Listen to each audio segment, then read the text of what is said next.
Good morning! Wala ba kayong pasok ngayon or work from home din? These are the 5 health tips na pwede niyong gawin while nasa bahay kayo. I'm currently home kasi nga maraming takot ngayon with this pandemic. Wala pa ngayong nag-schedule ng operation. So I'm here and I will share with you kung ano yung 5 tips na pwede natin gawin if we are staying home, na hindi kailangan magkasakit tayo, hindi kailangan i-compromise natin yung ating health simply because wala na tayo sa ating routine. So the first one is to keep moving, don't stop living. Hindi ibig sabihin na nasa bahay na lang kayo ay ititigil nyo na ang inyong mundo. And physically speaking, wag din po mag-stop ng paggalaw. So, galaw-galaw lang parate. And currently, I'm actually in my desk bike. So, it's a stationary bike na merong desk. So, nandyan yan. Eto, ay hindi nyo pala makikita. So, this is a desk bike. I think I showed it to you before. At nagbabike ako habang nagkakausap sa inyo. So, you can always do something else. Hindi kailangan ng equipments, hindi kailangan pumunta ng gym. There's a lot of videos in YouTube kung gusto nyo mag-exercise nang walang kahit anong equipments, free, at kahit yung body weight nyo lang. Because when you keep moving, when you have mobility, you are increasing your tolerance to stress. And medyo hinihinga na tayo because I've been here for a couple of minutes already, and that's okay because exercise aims to increase your heart rate. Kapag nag-exercise kayo, ang heart rate nyo ay hindi tumataas, then you are not exercising the right way. Kasi yon talaga yung isang advantage ng exercise. It will make you increase your tolerance to stress kasi nga, ina-expose mo siya sa occasional burst of stress. So just keep moving. Don't stop living any way you can. Pwede kang gumalaw, pwede kang mag-jumping jack. Hindi kailangan ng malaking espasyo, just a small space. There's always an exercise for you to be able to still increase your mobility. So number 2 tip is experience outdoor while indoors. So hindi ibig sabihin na nasa loob na tayo ng bahay, hindi na tayo makalabas because of restrictions and many others, is iwawalain nyo na o tatanggalin nyo na yung inyong exposure to the sun. So just like me ngayon, I'm biking dito mismo sa gilid ng ating bintana. Because kahit hindi man direct sun exposure yung ating nakukuha, kahit indirect sun exposure, meron pa rin yung UVB rays na nakaka-induce pa rin ng vitamin D activation. So, kailangan yan. And one thing you can do also is provide plants. Maglagay kayo ng plants sa paligid ninyo, even just by the window. And of course, pwede rin kayong manood ng other movies or mga documentaries exposing yourself outdoors. You can even meditate. When you meditate and imagine yourself na nasa, say for example, nasa beach kayo when you wake up in the morning, or you are in the forest, those imagination can already trigger those sense of being outdoors. Because kapag nasa outdoor tayo, it can regulate our sleep, it can regulate our mood, and it can boost our immune system. So number 3 tip is don't eat too much. Huwag kumain, especially na yung trabaho nyo ay iba sa bahay as compared to when you are traveling, na kailangan nyo pang maglakad, kailangan pang umakyat ng stairs or wherever.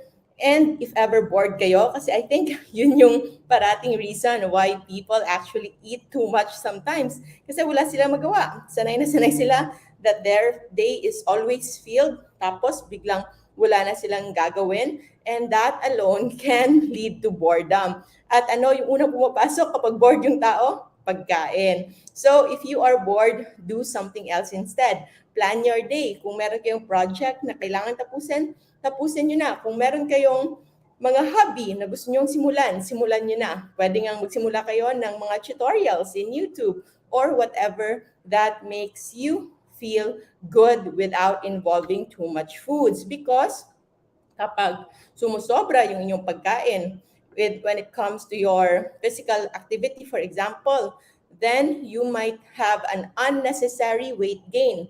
At yung iba naman na hindi tumataba kahit kumakain ng marami, they might have unnecessary health issues like activation of aches and pain, pananakit ng katawan, o di kaya pag babalik na kanilang allergies, and many more. So always appropriate your intake with your activity. And number 4 tip is hindi nyo nga kailangan kumain ng marami, but whenever you eat, you have to eat right and choose your drinks well. So what we mean when we say eat right, of course, choose nutrient-dense low carb. Yung mga pagkain hindi nakakapag-spike ng insulin. At sa mga drinks naman, marami din pong drinks na hindi kailangan mag-add pa ng calories, especially calories coming from sugar. So ano yung mga drinks na yon? You can have plain coffee. If you can tolerate it, you can have tea. Nakita nyo, meron akong paboritong tea ngayon. It's a cold brew tea. So, hindi kailangang mainit. Pero before ko nakita yan, yung ginagawa ko, hot tea, pinapalamig, and then nilalagyan ko ng ice. No need for sugar. It's very refreshing. And of course, meron tayong lemon and turmeric drink kung gusto niyo yan. Or calamansi and turmeric para local na local. Because lessening your insulin impact by lessening carbohydrate intake, and of course, ipaprioritize nyo yung inyong proteins. When it comes to food intake, mas maganda if you will increase your protein intake. Huwag matakot sa too much proteins because mahirap po talaga yung too much proteins. I think it will become too much para sa regular na tao kung kakain ka ng mga 1.5 kilo ng puro-purong karne. And yung proteins na sobra-sobra na kinakatakutan natin, it's usually nakakatakot kapag ito ay kinain mo kasabay ng carbohydrates. Say for example, kumain ka ng 0.5 kilong lechon, pero kasabay nito 3 rice o kahit isang rice nga lang, that can already induce insulin impact. And yung maganda sa pag-prioritize ng proteins is it's good for weight loss. It's also good for weight gain. Paano yon? But yung maganda dito, it's good for fat loss. So, yung weight na nawawala is because of fats and yung weight naman na nag-gain, it's because of muscle gain. So, huwag kayong matakot if ever you've been in this way of life for so long. Tapos, when you started incorporating proteins, nakita nyo that you are gaining weight, huwag kayong mabahala dyan because maybe the weight that you are having, the weight gain that you are having rather, is just because of your muscles. And that is good. Ang importante, hindi sumisikip yung inyong mga pants. The pants that you've been using since you attained your ideal weight ay masusuot nyo pa rin comfortably. And when it comes to fats naman, hindi tayo nag-unlimited fats. That's why hindi tayo keto. Yung keto is good only for certain conditions. Merong mga specific medical conditions that can benefit from keto, but not everybody can thrive with keto. Kaya dapat yung fats natin controlled. So, remember to lessen your carbs. If ever kakain kayo ng carbs, those are nutrient-dense carbohydrates. And then you prioritize your proteins as much as possible. Good quality proteins. Ano yung good quality proteins? Any animal meat products is your best sources of proteins. Eggs, karne, manok, baboy, isda, seafood, at marami pang iba. And of course, you have to control your fat intake. And if ever you choose the right fats, dapat ito yung mga natural fats. So you can have taba ng baboy, taba ng baka, o di kaya yung taba, ano yun? Yung sa talangka, yun ba yun? Oysters, and then of course from the fish.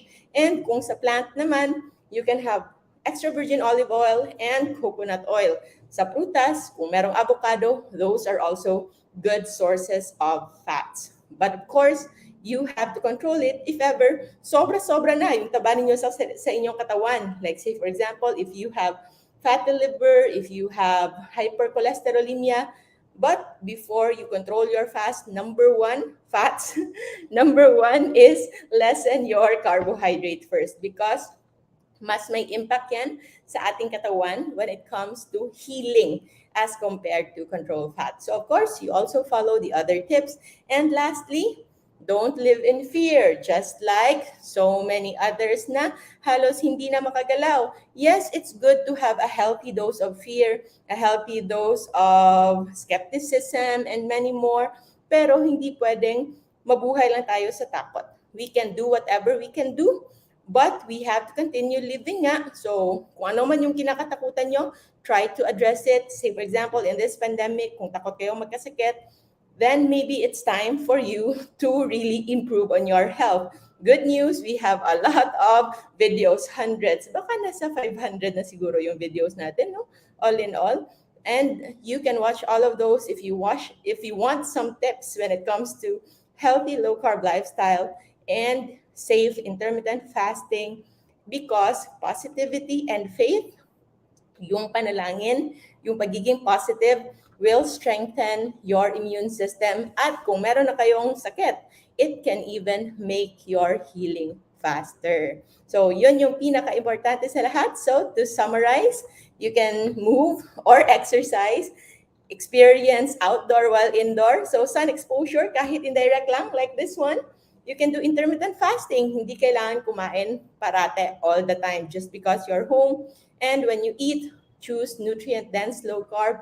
And of course, never forget about positivity and faith. So ngayon, this morning, while I'm here, ngayon, nandito ako sa by the window, I'm exercising, I'm having my sun exposure, hindi pa ako nakakain, I'm already in my 16th, going 17th hour fasting. And then, of course, I will eat nutrient-dense low carb. And as you all know, we are always staying positive and being faithful. And sa lahat ng bagay, always pray na alam natin na everything will be all right. And for food guide, meron tayong JGC Rojo food list. We will try to post that later in the comment section. And later on, we will also go live in 30 minutes after I finish this and also after kong maligo kasi hindi pa nga tayo naliligo. So thank you so much everybody. Always remember to stay low carb so that we all stay safe. Hinihinga na. Bye!